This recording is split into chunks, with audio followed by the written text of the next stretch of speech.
and post questions for ourselves and our guests, go to northetruth.ning.com. You've got to log in there and we'll see your questions pretty quick. I'm Mike Cooper. And I'm Simon John Wood.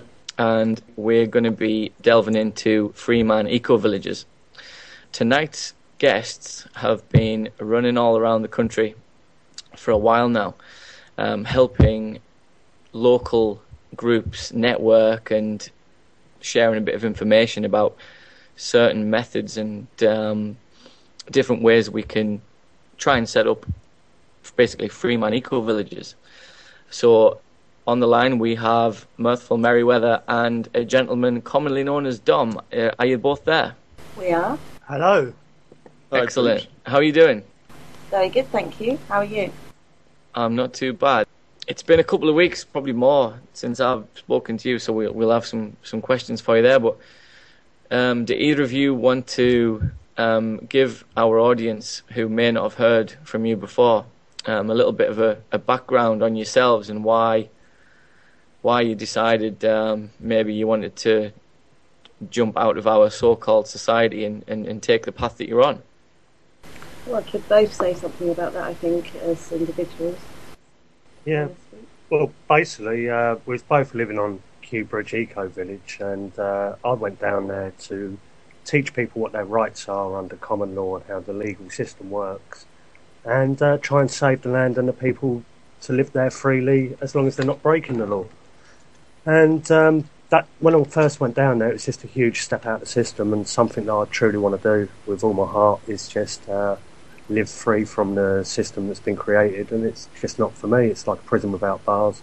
It's been set up, the monetary system and the legal system, and it's bounding us as slaves, and I want to step out of it. So what were you doing before you had this mindset? What was your job? Well, I was a construction worker at one point. Well, up until I lived at Kew.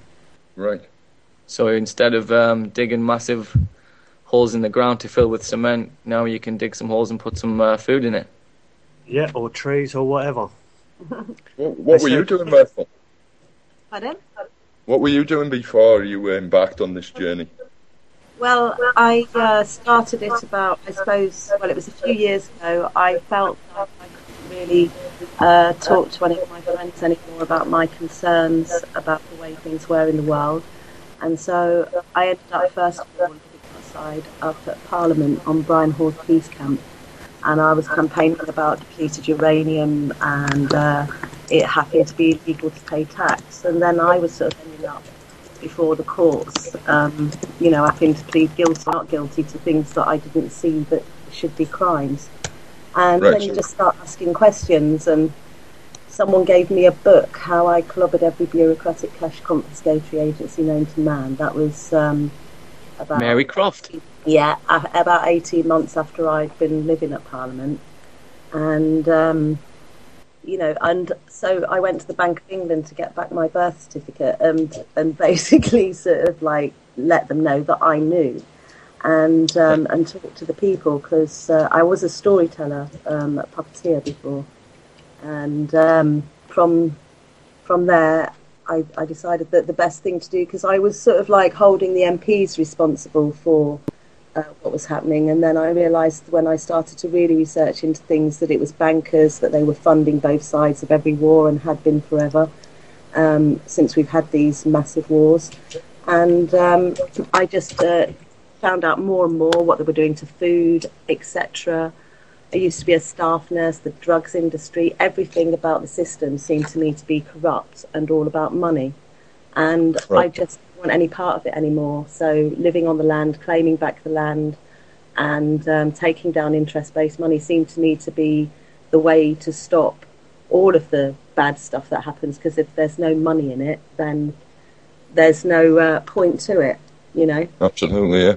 I mean, from what you're saying, it sounds very much a reflection of a lot of people involved in this sort of general movement, that they come to it through a sort of coalescing of different experiences in their life. And it's not just one thing necessarily that sort of sets us off, but more an accumulation of realizations in different fields, once you get to that point, though, I think most of us realise that it's almost impossible to live outside of society in society, and we end up at the position where I believe you are, where you start looking around. Well, how do we live? If we need communities of our own, we need an existence outside of the social system, and that leads us to setting up eco-communities. Do you just want to briefly give the listeners a broad overview of the actual eco-community idea and what it is that you're trying to set up? Well, what we were doing was Kew Bridge, they got served a possession order. When you're going to go and live on a piece of land that the government or a corporation claim to own, they're going to serve legal paperwork, and you're going to have to either act as a defendant or serve affidavits like we did, and we weren't allowed to perform them affidavits in the court. So that's what's led us to do the Freeman eco-village sort of slant on things. We want to live free from the system, but we want to challenge the system when they're trying to move us on. We want to be living there for free. We know that the monetary system holds no value, so we don't want to use the monetary system, and we want to be as self-sustainable as much as possible. So great. What we're doing is just trying to claim the land back, and we're going to try many different routes of doing it until we do nail it, because one day we will be able to do this in court, and we will be able to live free.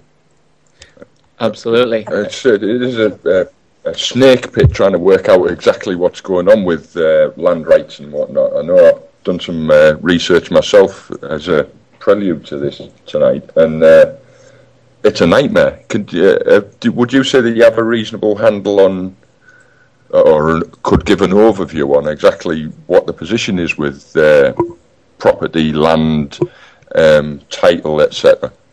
Well, what I do find interesting about it is where there's a lot of people that are going on and studying this sort of trust sort of stuff. You've got the Queen that holds all the land in trust under the Treaty of Verona until a competent heir comes back from God. And where the court has a hierarchy system with God at the top, then I'll be stating that I'm number 2 and everybody's my equal. Unless they can prove that otherwise, then I am a child of God and I'm a competent heir to live here free, unhindered and unharmed.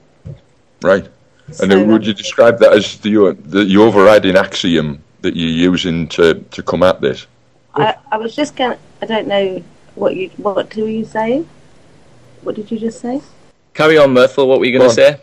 Well, I was just going to add also that high treason has been committed because sovereignty has been handed to Europe, and my concern, as much as being able to use the law to claim the land properly, is that Europe has got these designated areas, European designated areas all over the country. So they might say something is a grassland, they might say that it's a heathland, and then what that means is if there's an oak forest, I mean, like in St Albans, where we are at the moment, where my children live, they cut down acres and acres of oak forest owned by Fairview Homes, backed by the council and the Wildlife Trust.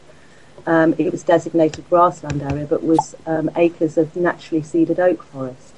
And they cut down up to 35-year-old oaks. The same with Sussex and Ashdown Forest. Now, to me, the Queen has broken the trust that she so supposedly has under the Treaty of Verona, looking after the land. She's handed sovereignty to Europe, which is treason, high treason.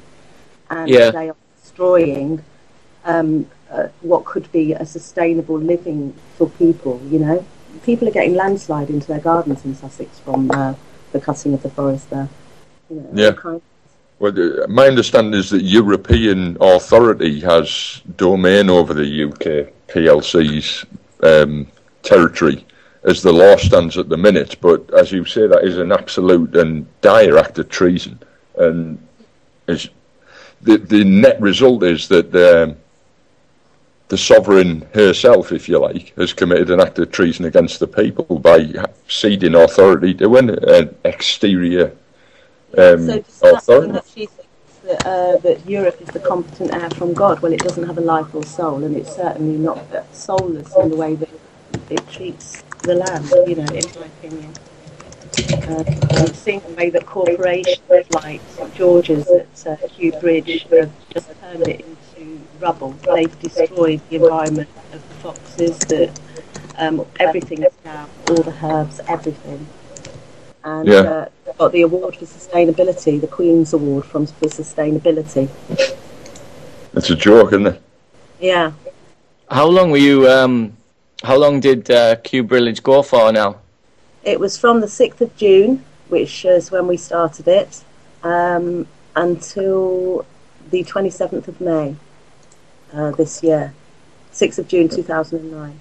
It's a good innings, I think. Yeah. Yeah. In the grand scheme of things, I'm amazed you managed to fend the wolves off for that long, to be honest, because they act absolutely without honour, so to be able to keep them at bay for that long is a real victory, I would have said.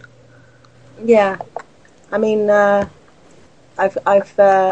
we did have contact with St George's PLC, and we had a meeting with them, myself and two others, Simon and Gareth, about 4 weeks before they started the legal proceedings, and actually the guy's called Malcolm Wood, the land management officer at St George's PLC, and he was very excited by my ideas of sustainability in the meeting. His eyes were sparkling. We were talking about planting trees and making tree houses as a sustainable option, perhaps, to the sort of problems of concrete and everything, and the fact that once you put concrete down, it takes a long time for the land to sort of rejuvenate and stuff. Yeah.